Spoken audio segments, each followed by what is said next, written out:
একটি ছোট গ্রামে এক কাঠুরে বাস করত। নাম তার বল্লু। বল্লু ছিলেন একজন পরিশ্রমী মানুষ। প্রতিদিন সকালে বল্লু জঙ্গলে যেত গাছ কাটার জন্য। জঙ্গলে গিয়ে বল্লু গাছ কাটছে বাজারে বিক্রি করার জন্য। বল্লু কাঠ বিক্রি করতে বেরিয়ে পড়ল এবং হঠাৎ রাস্তায় একজনের সাথে দেখা হলো। বল্লু কাঠ বিক্রি করে সেখান থেকে চলে গেল। বল্লু কাঠ বিক্রি করে বাড়ির জন্য জিনিসপত্র নিয়ে যাচ্ছে। বল্লু তার বাড়ির জন্য কিছু সবজি নিয়ে আনলো। বল্লু খুবই সাধারণ ছিল, তবে সে খুব সুখী ছিল তার পরিবারের সাথে।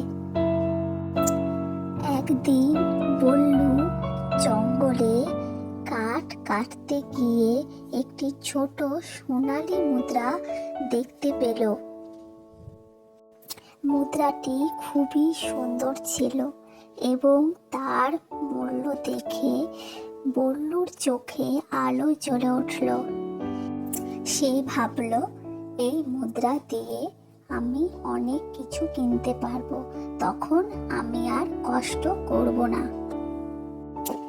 তার মনের মধ্যে একটি ভাবনা এলো, আমি যদি আরো কিছু খুঁজে পাই তবে আমার জীবনের সব সমস্যা চিরতরে সমাধান হয়ে যাবে।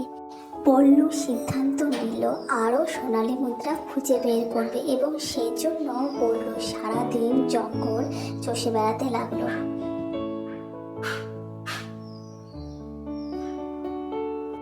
হঠাৎ বল্লু একদিন ঝর্ণার পাশ দিয়ে যেতে যেতে একটি বাক্স দেখতে পেল। তার মনে হলো এখানে আরো অনেক সোনালী মুদ্রা আছে। সে বাক্সটি খুলে ফেললো এবং বলতে লাগলো, আমি যা ভাবলাম তাই, এ তো অনেক সোনার মুদ্রা, আমি অনেক বড় হয়ে যাব, অনেক বড়।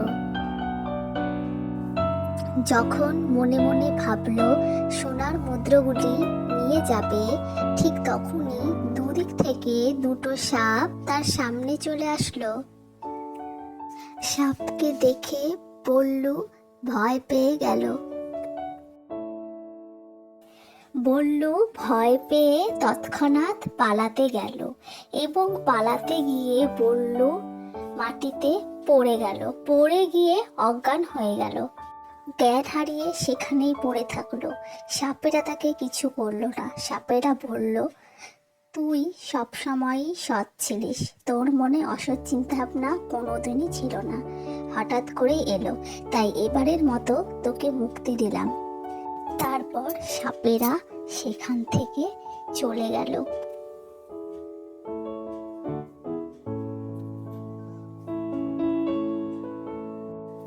বল্লু মাটিতে পড়ে আছে। গ্রামবাসীরা বল্লুকে দেখলো তিনি অজ্ঞান হয়ে পড়ে আছেন, তাই তারা দুজনে মিলে বল্লুকে বাড়িতে নিয়ে গেল। বল্লুকে বল্লুর স্ত্রী জিজ্ঞেস করলো, তোমার কি হয়েছিল? বল্লুকে গ্রামবাসীরা জিজ্ঞেস করলো, তোমার কি হয়েছিল, তুমি কেন ওখানে পড়েছিলে ভাবে? বল্লু সবটা খুলে বলল।